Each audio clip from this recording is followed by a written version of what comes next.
نحمدہ و نصلی علی رسولہ الکریم اما بعد فاعوذ باللہ من الشیطان الرجیم بسم اللہ الرحمن الرحیم رب اشرح لی صدری ویسر لی امری واحلل عقدۃ من لسانی یفقہوا قولی ربی یسر ولا تعسر وتمم بالخیر اللہم فقہنا فی الدین۔ سورۃ البقرہ آیت نمبر 197۔ لفظی ترجمہ، روٹ ورڈ اور تفسیر۔ الحج حج، حجہ یا حجو سے ہے۔ اس کا لفظی معنی ہوتا ہے ارادہ کرنا، لیکن حج سے مراد مخصوص ایام میں مخصوص حالت کے ساتھ احرام کے ساتھ اللہ کے گھر اور دیگر مقامات کی زیارت کرنا۔ اشہر مہینے، شہر کی جمع ہے۔ شہر کی 2 جمع ہے، شہور اور دوسری اشہر۔ اشہر عموماً 3 سے لے کر 9 تک کے لیے آتا ہے۔ معلومات معلوم ہے، اردو میں بھی لفظ معلومات استعمال ہوتا ہے انفارمیشن کے لیے۔ یہاں یہ دراصل مفعول ہے علم سے، یعنی سب کو معلوم ہے۔ فمن تو جو کوئی فرض کر لے، لازم کر لے اپنے اوپر، یہ بریکٹ میں آتا ہے، فیہن ان میں، الحجہ حج کو، فلا پس نہ رفث بے حیائی کی بات کرے، مراد سیکچول ریلیشن، ولا اور نہ فسوقہ گناہ کی بات ہو۔ فسوق فسق سے ہے، گناہ کا کام یا گناہ کی بات۔ ولا اور نہ جدالہ کوئی جھگڑا، جیم دال لام روٹ ہے اس کا۔ جدل ایسی گفتگو کرنا جس میں فریقین ایک دوسرے پر غلبہ حاصل کرنے کی کوشش کریں، ایک دوسرے کو ہرانے کی کوشش کریں۔ فی الحج حج میں، یعنی ایام حج میں، وما اور جو تفعلوا تم کرو گے، یہ اصل میں تفعلون تھا، شروع میں ما کی وجہ سے نون گر گیا، تفعلوا رہ گیا۔ اور جو بھی تم کرو گے، من خیرین نیکی میں سے، خواہ چھوٹی ہو یا بڑی، یا لمح اللہ جانتا ہے اس کو اللہ تعالیٰ، وتزودوا اور تم زیادہ راہ لے لیا کرو، زا واو دار روٹ ہے اس کا، سمانے سفر۔ فإن بے شک، خیرہ بہترین، الزادی زیادہ راہ، التقویٰ تقویٰ ہے، واتقونی اور ڈرو مجھ سے، نون کے نیچے زیر آپ دیکھ رہے ہیں، یہ اصل میں واتقونی تھا، اس کے آخر میں یا بھی تھا، یا یہاں حذف ہو گیا، ڈراپ ہو گیا اور واتقونی رہ گیا۔ کلام کی خوبصورتی کے لیے ایسا ہوتا ہے، یا اولی الالباب، اے عقل والو، یا حرف ندا ہے۔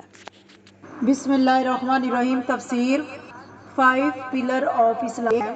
سورۃ البقرہ کی ایک جامعہ صورت ہے جس میں تمام ارکان اسلام کا ذکر ہے۔ یہاں کچھ مناسک حج کا ذکر ہے۔ فرمایا الحج حج اشہر مہینے ہیں، معلومات معلوم، یعنی حج کے مہینے سب کو معلوم ہے۔ کون سے مہینے؟ شوال، ذوالقعدہ اور ذوالحج، 3 مہینے ہیں۔ اگر کوئی شوال کے مہینے میں، مثلاً شوال فرسٹ کو رمضان کے بعد حج کی نیت سے احرام باندھ کر حج کے لیے نکلتا ہے تو وہ اس کا حج شمار ہوگا، لیکن اگر کوئی رمضان میں نکلتا ہے حج کے ارادے سے تو وہ حج نہیں ہوگا، حج کی نیت شوال سے کی جاتی ہے۔ حج ایک عمل ہے، عبادت ہے، لیکن یہاں کہا جا رہا ہے حج عبادت کیسے ہوگی، لیکن یہ اصل میں تھا الحج ذو اشہر معلومات، حج معلوم مہینوں والا ہے، یعنی حج معلوم مہینوں کے اندر ادا کیا جاتا ہے۔ سارا سال حج نہیں کر سکتے کہ جب آپ کا جی چاہے آپ چل پڑیں، حج مخصوص مہینوں کے اندر ہی ہوگا۔ اس میں ایک بڑی حکمت ہے تاکہ سب لوگ ایک مخصوص وقت ایک جگہ اکٹھے ہوں، ورنہ ہر شخص اپنی آسانی کے مطابق حج کر لیتا، خصوصاً جب بچوں کو چھٹیاں ہوتی تو یا سردیوں کا موسم ہوتا تو لوگ کیا کرتے؟ اپنی آسانی کے مطابق حج کر لیتے۔ ذکر نہیں کیا گیا کیونکہ نبی صلی اللہ علیہ وسلم سے پہلے دور جاہلیت کے دور میں بھی جو لوگ حج کیا کرتے تھے ان کو بھی حج کے مہینے معلوم تھے، اور جب سے حج شروع ہوا ہے وہ انہی مہینوں کا، جیسا کہ جانتے ہیں کہ ابراہیم نے خانہ کعبہ کی تعمیر کے بعد کو حج کے لیے دعوت اللہ نے کہا حج کا اعلان کر دو۔ ابراہیم علیہ السلام پریشان ہوئے کہ آس پاس تو کوئی انسان نہیں، بستا کون آئے گا؟ تو اللہ نے ان کی آواز سب تک پہنچا دی۔ اصل میں بات یہ ہے، آواز دینے والے کے اندر اخلاص ہونا چاہیے، اللہ کی اطاعت کا جذبہ ہونا چاہیے۔ آواز پہنچانا اللہ کا کام ہوتا ہے، بندے کا نہیں۔ فمن فردا، تو جو کوئی فرض کرے، لازم کر لے اپنے اوپر، فیہن، ان میں، کن میں، ان مہینوں میں، کیسے؟ احرام کے ساتھ، نیت کے ساتھ۔ کس کو؟ الحج، حج کو۔ تو کیا نہ کرے؟ فلا رفث، کچھ چیزوں سے اجتناب کرو، کچھ چیزوں سے بچو۔ جب انسان حج کا ارادہ کرے، کچھ چیزیں کرنے کی ہوں گی اور کچھ نہ کرنے کی۔ کرنے کے کام، سب سے پہلا کام احرام میں داخل ہونا، جو نیت کے ساتھ، مردوں کے لیے لباس کی شکل میں، عورتوں کے لیے احرام کا مخصوص لباس نہیں ہے۔ جب حج کے لیے داخل ہو جاتا ہے، پھر کچھ پابندیاں انسان پر ہوتی ہیں۔ 3 چیزوں سے اجتناب لازم ہے حالت احرام میں۔ بعض چیزیں حالت احرام میں بھی منع ہے تاکہ انسان کو اس کی عادت بن جائے۔ حج ایک تربیتی سفر بھی ہے جس میں انسان کی اصلاح ہوتی ہے۔ کس چیز سے پرہیز کرنا لازم ہے؟ فلا رفث، تو رفث کا ارتکاب نہ کرے۔ شوہر اور بیوی کا مخصوص ریلیشن کے لیے آتا ہے۔ اس میں صرف فزیکلی ریلیشن شپ نہیں بلکہ اس سے پہلے کی بھی کوئی اشارتاً بات ہو، وہ بھی منع ہے۔ یعنی ہسبینڈ وائف وہاں ایک دوسرے کے لیے بالکل اجنبی ہوں گے، کسی بھی قسم کی کوئی ایسی بات نہ ہوگی جو عام حالات میں جائز ہے۔ پہلی چیز یہ، اس سے کیوں روکا گیا؟ کیا حکمت ہے اس میں؟ تاکہ انسان کا سارا دھیان صرف اللہ کی طرف ہو۔ ولا فسوق، اور نہ کوئی گناہ کی بات۔ فسوق فسق سے ہے، فاسق کاف اس کا روٹ ہے، فاسق بھی اسی سے ہے۔ فسوق کہتے ہیں گناہوں کو۔ عموماً جب لوگ اکٹھے ہوتے ہیں، اس قسم کے گناہ زیادہ ہوتے ہیں۔ لڑائی، غیبت، چغلی، جھوٹ، اسی طرح کی تمام چیزیں سفر حج میں منع ہے تاکہ سفر واقعی ایمان اور تقوی کا سفر بنے اور انسان کچھ حاصل کر کے لوٹے۔ خصوصی طور پر اس کی پابندی کا حکم دیا جا رہا ہے کہ کوئی بھی فسوق نہ ہو، یعنی اللہ تعالیٰ کی نافرمانی کا کوئی بھی کام نہ ہو۔ جس چیز کا خاص طور پر انسان کے ساتھ رہتے ہوئے بھی ہو جاتا ہے، تو وہ تمام چیزیں ہیں جس کی حرمت واجب ہے۔ غیبت، چغلی، حرام چیزوں کی طرف دیکھے، کیونکہ مردوں اور عورتوں میں وہاں بہت اختلاط ہوتا ہے۔ بعض دفعہ لوگوں کو مجبوراً رہنا بھی اکٹھا پڑتا ہے، ساتھ کراؤڈ میں سے گزرتے ہوئے ٹچ کر رہے ہوتے ہیں۔ اس میں انسان کو ایک تو بچنا چاہیے، دوسرا یہ کہ اگر کسی چیز پر نظر پڑ جائے فوراً نظر پھیر لینی چاہیے، کیونکہ یہ سفر اللہ کی محبت، اللہ کی اطاعت کا سفر ہے۔ اس میں انسان کو فل فوکس کرنا چاہیے اللہ کی اطاعت پر۔ ولا جدالہ، اور نہ ہی کوئی جدال ہو۔ جدال کا لفظ جدل سے ہے، جھگڑا، ایسی گفتگو جس میں انسان دوسرے کو دبائے، دوسرے پر غالب آنے کی کوشش کرے۔ جدال جو ہے وہ عام حالات میں بھی منع ہے، الا یہ کہ وہ حق کی خاطر ہو۔ کسی سے بحث منع ہے مگر یہ کہ حق کی خاطر ہو۔ قرآن پاک میں آتا ہے، اہل کتاب سے جدال کر سکتے ہو لیکن وہاں دلیل کا استعمال کر سکتے ہیں، لیکن حدود کے اندر رہتے ہوئے۔ لیکن حج میں عمومی طور پر جدال منع ہے۔ آپ نے حج کیا ہوگا، آپ کو وہاں تمام جدال نظر آتے ہیں۔ ایک جدال ہوتا ہے معاملات میں معاملہ کرتے ہوئے، کیونکہ اکیلے کوئی حج نہیں کر سکتا، گروپس میں جانا پڑتا ہے۔ اب تو بہت زیادہ گروپس کی پابندی ہو گئی ہے، بعض دفعہ اس میں مختلف نیچر کے لوگ اکٹھے ہو جاتے ہیں، مختلف زبانوں کے۔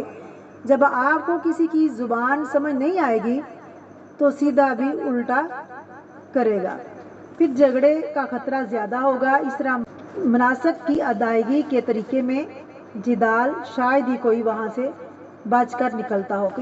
یہ مناسک ایسے نہیں ادا ہوگا، ایسے کرو، باقاعدہ جھگڑا شروع کر دیتے ہیں وہاں۔ یہ اختلافی مسائل ہیں نا، جیسے دو نمازوں کو اکٹھا کرنا عرفات میں یا اسی جگہ، کچھ اور چیزیں بھی ہیں، تو اس میں کوئی اپنا نقطہ نظر کو برحق سمجھتا ہے اور دوسرے کو فوری فتویٰ دیا جاتا ہے، جو تم کر رہے ہو نا وہ انتہائی غلط ہے۔ اس میں جھگڑے اور ناراضگی شروع ہو جاتی ہے۔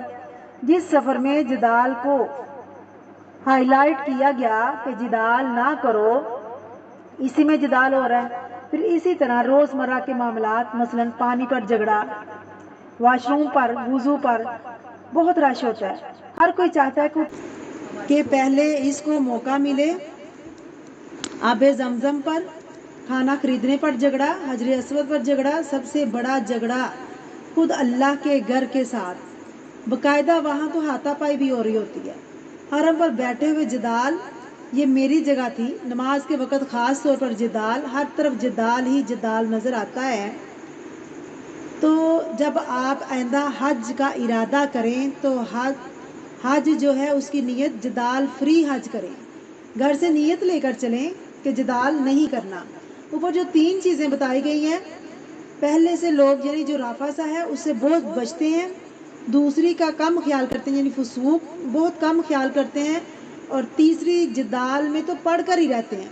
فی الحج حج میں جہاں تک رافضہ کا تعلق ہے، اگر حالت احرام میں تحلل اول سے پہلے، یعنی جب مینا میں پہنچ کر حج سے واپس آ کر کنکریاں مار دیتے ہیں اور طواف افاضہ نہیں کیا ہوتا تو پہلا تحلل ہو جاتا ہے، لیکن ابھی بھی شوہر بیوی حلال نہیں ہوتے۔ لیکن اس سے پہلے اگر کوئی شخص ایسا ارتکاب کر بیٹھے تو اس کے لیے 5 سزائیں ہیں۔ نمبر 1، گناہ کا کام، جو چیز شوہر اور بیوی کے لیے حلال ہے وہاں پہنچ کر حرام ہو گئی حالت احرام میں۔ نمبر 2، عبادات کا ثواب ختم۔ نمبر 3، اس کو حج کا ثواب نہیں ملے گا، مگر جو باقی مناسک ہیں اس کو پورے کرنے ہوں گے کیونکہ اس نیت کے ساتھ آیا ہے۔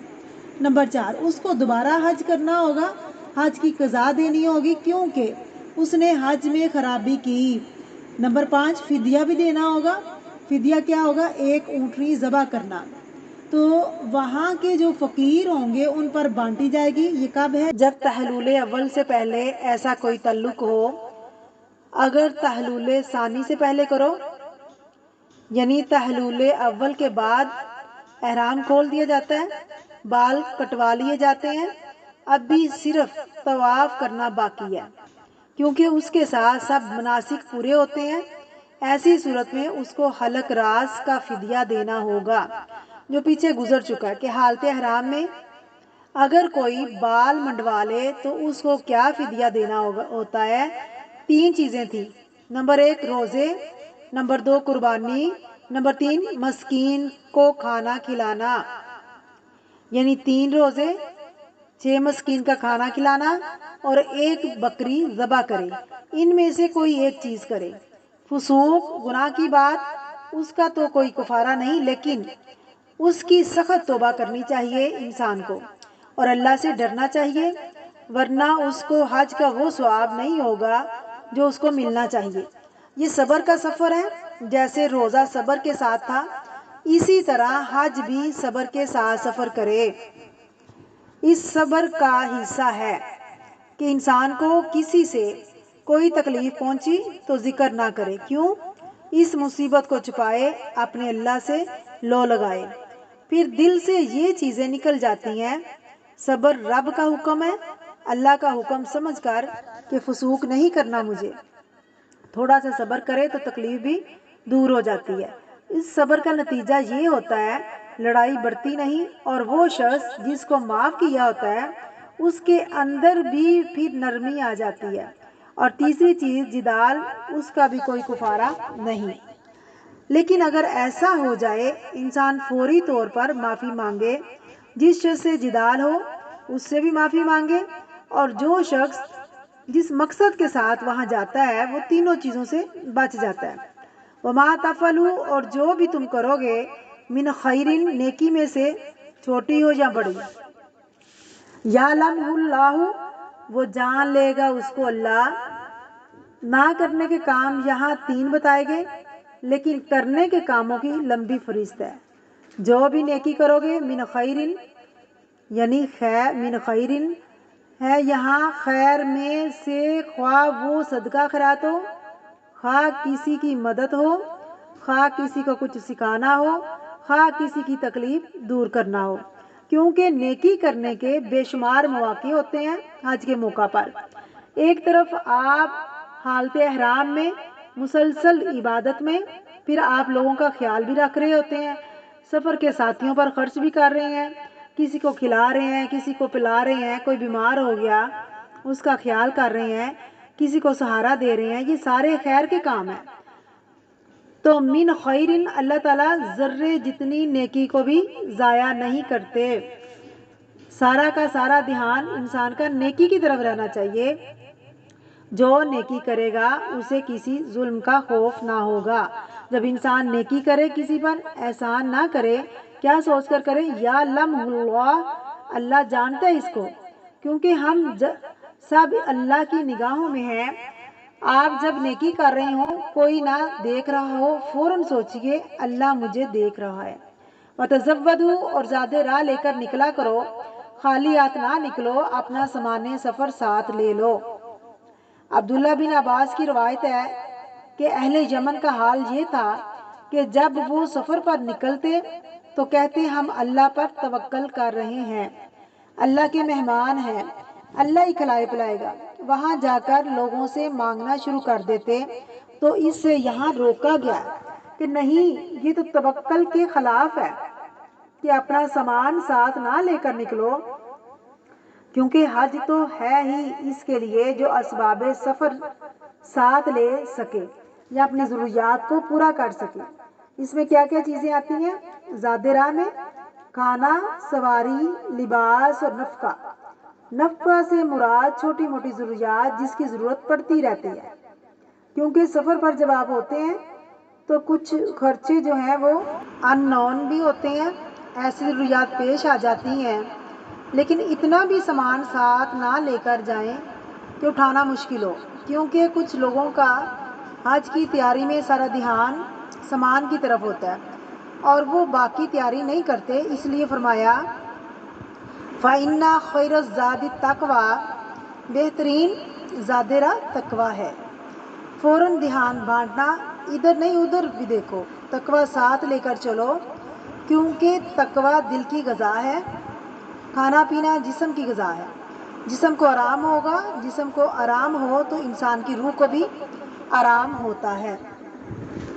دل کے آرام کے لیے اچھا ہے تقویٰ۔ تقویٰ کیا ہے؟ اللہ کی محبت، اللہ کا ڈر اور اس کی وجہ سے گناہوں سے بچنا۔ فَإِنَّ خَيْرَ الزَّادِ التَّقْوَىٰ، بہترین زاد راہ تقویٰ ہے۔ وَاتَّقُونِ، اور ڈرو مجھ سے، یا اولی الالباب، اے عقل والو۔ اس سے کیا پتہ چلتا ہے؟ جس کے اندر تقویٰ نہیں اس کے اندر عقل بھی نہیں، کیونکہ جس کے اندر عقل سمجھ ہوگی اس کے اندر سب سے زیادہ اللہ کا ڈر ہوگا۔ کوئی بھی کام کرنے سے پہلے وہ یہ دیکھے گا کہ میرے رب کا کیا حکم ہے، پسند ہے اس کو کہ نہیں پسند۔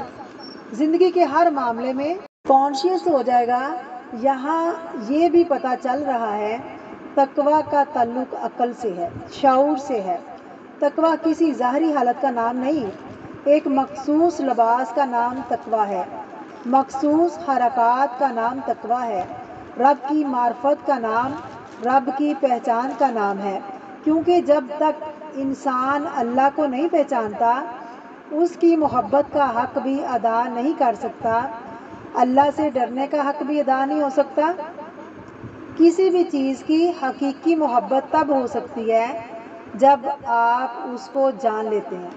جتنا زیادہ جانتے ہیں اتنی زیادہ اس سے محبت ہوتی ہے، اور کسی بھی چیز کا ڈر نہیں ہو سکتا جب تک اسے آپ جانیں نہ۔